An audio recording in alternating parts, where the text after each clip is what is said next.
Hey, Scarlet. I'm a little bit drunk. I'm very sorry. I love you. So just go play a song.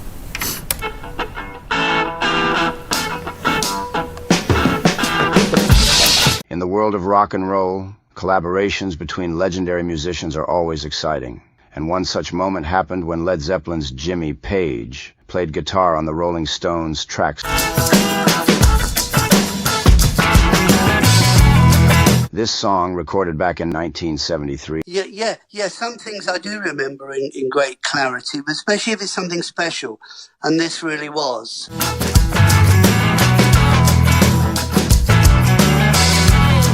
But released much later in 2020, captures an unexpected but awesome jam session between two of rock's biggest names. Working with Keith was something like from scratch almost. You know, he was playing it, and then everyone was sort of joining in and working their parts out to it.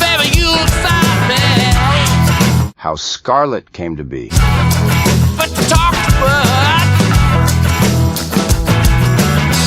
Scarlet wasn't originally meant to be a big deal. It started out as a fun jam session in October 1974. Then actually the following day, putting the guitar solos on.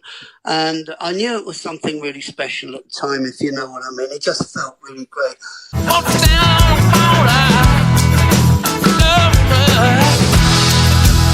The Rolling Stones had just wrapped up some recording for their album It's Only Rock and Roll, and they were hanging out at guitarist Ronnie Wood's home studio. He lived in a very nice house in Richmond with a beautiful view. The penny went further in those days. I went in and I saw these beautiful fireplaces and beautiful oval rooms. And I went beyond my means to get it, of course. I didn't have the money for it at all. And I just bluffed my way in and suddenly I got the Wick.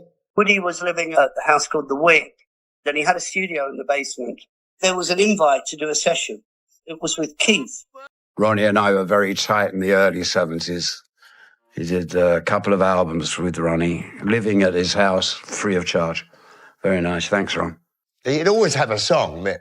We started playing around. If I should sick my pen, we're writing the verses and stuff. But I was writing I Can Feel the Fire. And I said, will you sing on this with me, Mick? You know, I've already got the track. And he's going, yeah, come on. He's like, I can feel the fire.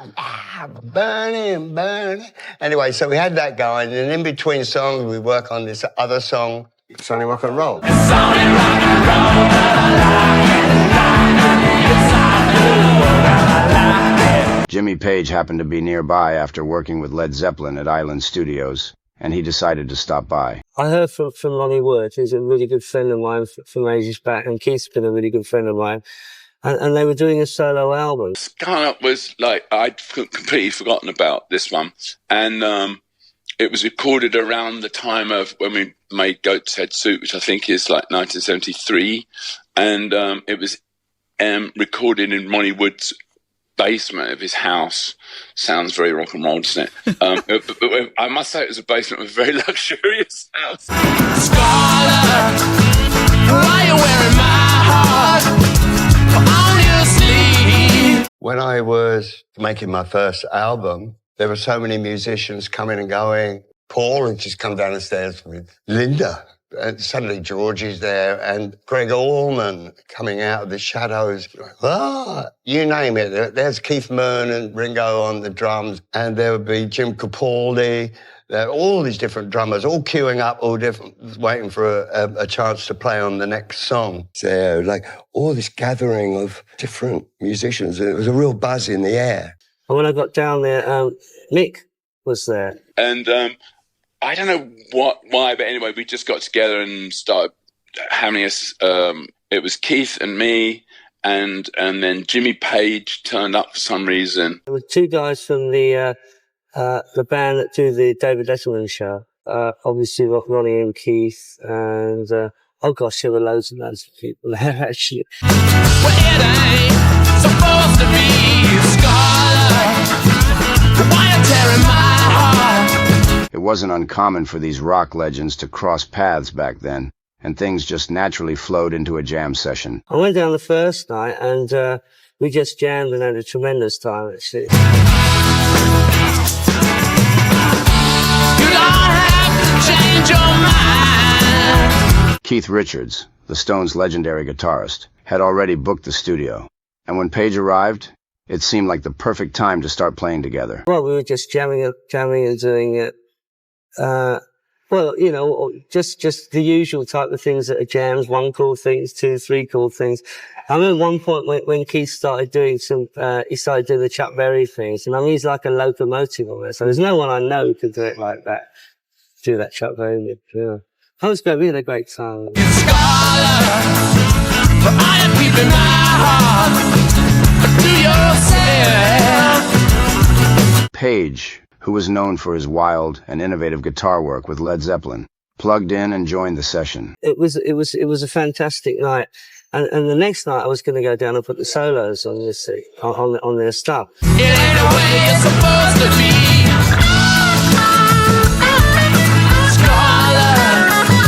As Richards recalled, the atmosphere was amazing, leading to a spontaneous creation of the song we now know as Scarlet. My thing has always been to work with the other guitar player.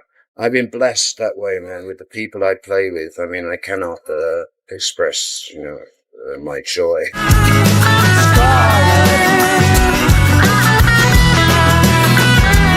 Jimmy Page brought his unmistakable style to Scarlet, and you can really hear his touch throughout the song. His guitar riffs add a fiery edge to the track, perfectly complementing Richards' rhythmic groove. While Richards was holding down the main riff, Page's lead guitar added flavor-sharp bends, quick licks, and that soulful, bluesy style that made him famous. Right at your front door, Scarlet. What's special about Page's playing on Scarlet is that it feels raw and fun, not overly polished like some of his more intricate work with Led Zeppelin.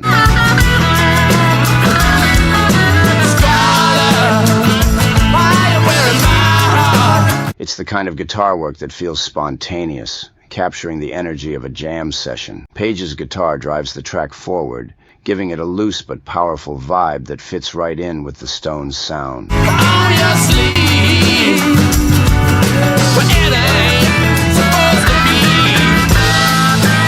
When the song finally came out in 2020, fans were treated to Page's lead guitar, weaving in and out of Mick Jagger's vocals and Richards' rhythm in a way that made the whole track feel electric and alive. It's a bit of rock history where two iconic guitarists got together and just let it rip. I think it might have been some time since he'd seen them prior to that. And he'd just done a vocal on one of the numbers, which is the one that I put some stuff on. As a track, it was a demonstration, just to get the feel of it. But with a lineup like that, that'd use it,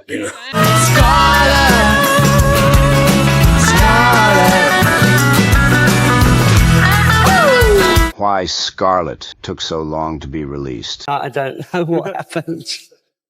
And I don't know what's out. Scarlet was like, I'd completely forgotten about this one. Actually, I at the time I did bits and pieces on it, and I don't really know now what I actually ended up doing. Apparently it's out, and I'd really like to hear it, because I haven't. We had, various other musicians.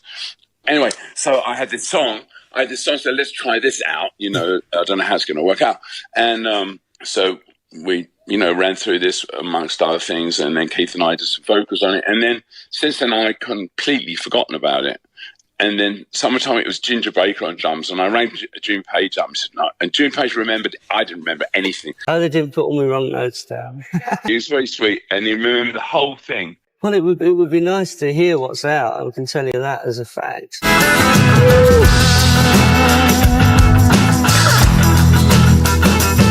Even though Scarlet had all the makings of a great song, it remained hidden for decades. At the time, it wasn't really intended to be a serious release, just a fun jam between friends. Jimmy Page remembered everything. No, it was done this, and this was the person that played on it, and it wasn't Ginger Baker, and I said, all right, he seems so certain about it that I wasn't going to. Yeah, my memories of it are pretty clear, because it was something special.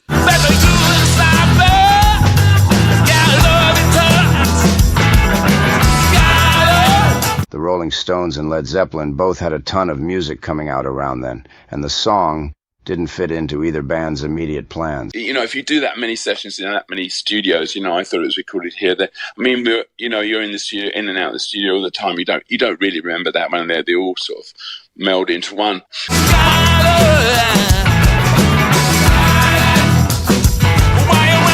In the mid-1970s, both bands were incredibly busy. Led Zeppelin was gearing up for their album Physical Graffiti, and the Stones were figuring out their next steps after guitarist Mick Taylor left the band. I had no idea why he left the band. It was the stupidest idea I ever heard. And he never told me really the reason. Why in the world would you leave the Rolling Stones? I don't know. Maybe I thought that I would be able to protect my family from not Keith's orbit, but drugs.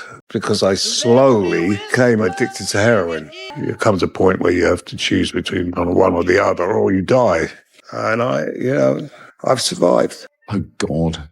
I think everyone was taking far too many drugs then. Like a band should have gone into fucking rehab for a year. All of them, including me. But, you know, you take the rough with the smooth. Towards the end of the period I was with them, for me, it was definitely not fun. The whole thing to me was becoming jaded and decadent, and they seem to have lost their direction. And I think a lot of that has had to do with Mick and Keith not really working together as songwriters. I mean, the song still said Jagger Richards, but they weren't really written like that. I mean, some of the songs I helped write, a few anyway.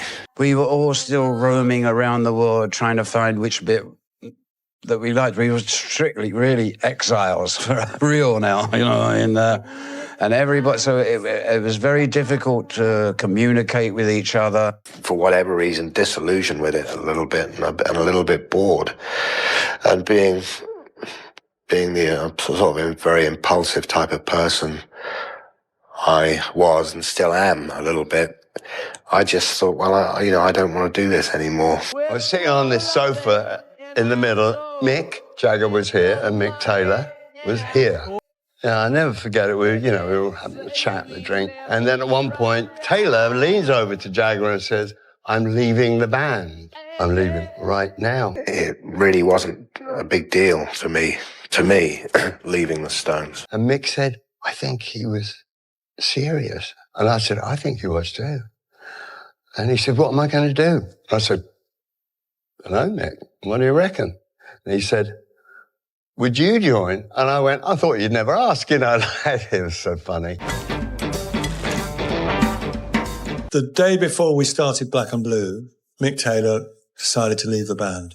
So we all met at Heathrow to go to Germany to make the record, to start the record. While we was there, they auditioned all kinds of guitar players. It actually drove me nuts. I'd have to, I'd be sitting there and waiting to get on with it, and they'd be auditioning some bloody guitar player from Timbuktu, I don't know. I was on my deathbed in LA. I was really ill. I couldn't move. And the phone rings and it's Mick, and he said, "Ronnie, I'm desperate. I need you," and I was going, "All right." They said, "Okay, you're in the studio at 2:00, whatever." So Eric said, "I could have had that job, I said, "Eric, but you got to live with them." Tune-out room session.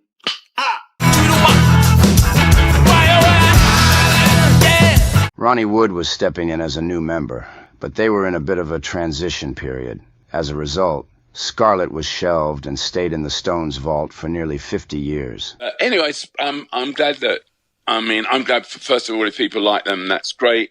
I'm glad they see eventually the light of day, because some of them are just as good as the stuff that you put out. It's just that you never finish. The bottom line is you didn't finish them. You're either too lazy or you're on a deadline or so. We finished these 10 or 11 tracks and we can't yet, I'm trying to finish these other ones, and because we got to go on tour or something, so that's how they get left behind, really.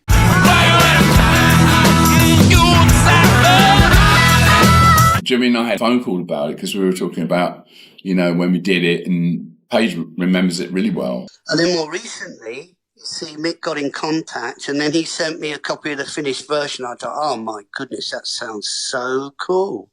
And it is cool, it always was. Leave this neighborhood so far behind.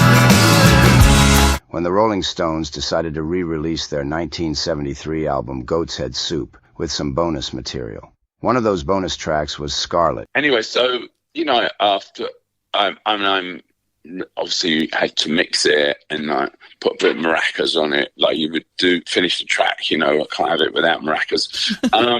So, yeah, mixed it up, and here it is as one of the extra tracks that we've put on Goat's Head Soup.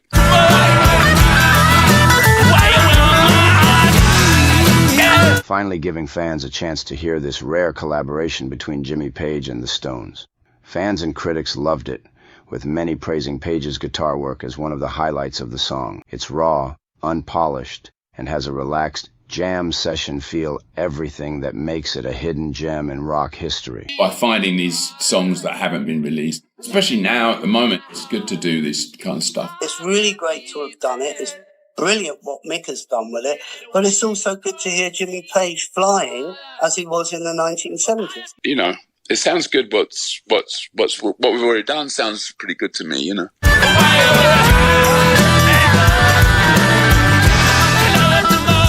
Page's guitar riffs give the song a swagger and energy that still feels fresh, even decades later. Jimmy Page's role on Scarlet is a cool reminder of how rock legends used to just hang out and create music for the fun of it.